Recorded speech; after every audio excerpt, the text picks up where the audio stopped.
অনেক দিন বাদে বন্ধুরা মিলে বেরিয়ে পড়েছিলাম ডিনার ডেটে। হ্যাঁ, এটা গত রবিবারের ভিডিও, কিন্তু আমি সময় আর সুযোগ কোনোটাই পাচ্ছিলাম না এডিট করার, তাই আজকে তোমাদের সাথে শেয়ার করছি। চলে এসেছিলাম 3-4 বান্ধবী মিলে বং পিজাতে। হ্যাঁ, বং পিজা এদের অনেকবার খাওয়া, কিন্তু এই বং পিজার এই আউটলেটের বাফেটটা আমার খাওয়া ছিল না, তাই আমার জন্যই বলতে গেলে ওরা সবাই এখানে এসেছে। কথা ছিল মাসে সবার যখন স্যালারি হয়ে যাবে, সে যেখান থেকে অফিস থেকেই হোক, টিউশন থেকেই হোক, কারো বিজনেস থেকেই হোক, হয়ে যাবে, সবাই মিলে আমরা একবার খেতে যাব। তো যেই বলা সেই কাজ, আমরা কিন্তু গেছি।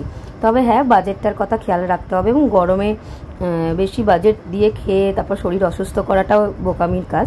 তাই কিন্তু আমরা খুব কম দামে বাফেট খেতে চলে এসেছিলাম, যেটা বলে সাধ্যের মধ্যে শখ পূরণ।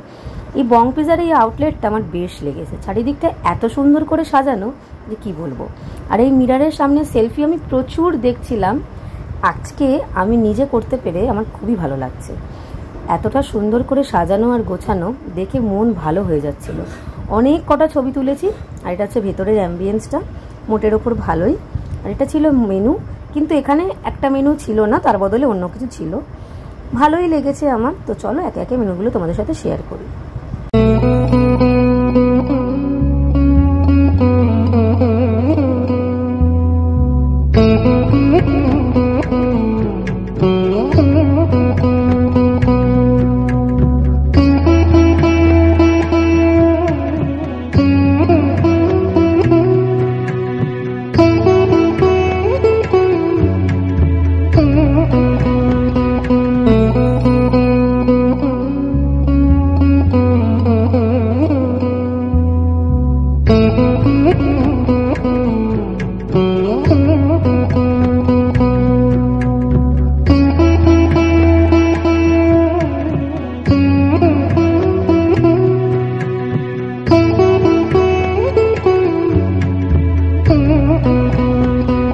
গরমে মন ঠান্ডা করার জন্য দিয়েছিল এই আমপোড়া শরবত। তবে এটা কিন্তু ওয়ান টাইম।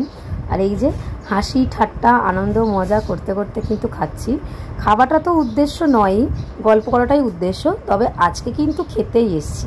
এই যে রোজ, ওর তো জানো কতটা দুষ্টুও, আমরা সারাক্ষণ বদমাইশি করি। আর এই যে ওয়ান স্কুপ আইসক্রিম, এই আমপানা শরবত আর এই আইসক্রিমটা কিন্তু একবারই টেবিলে সার্ভ করা হবে।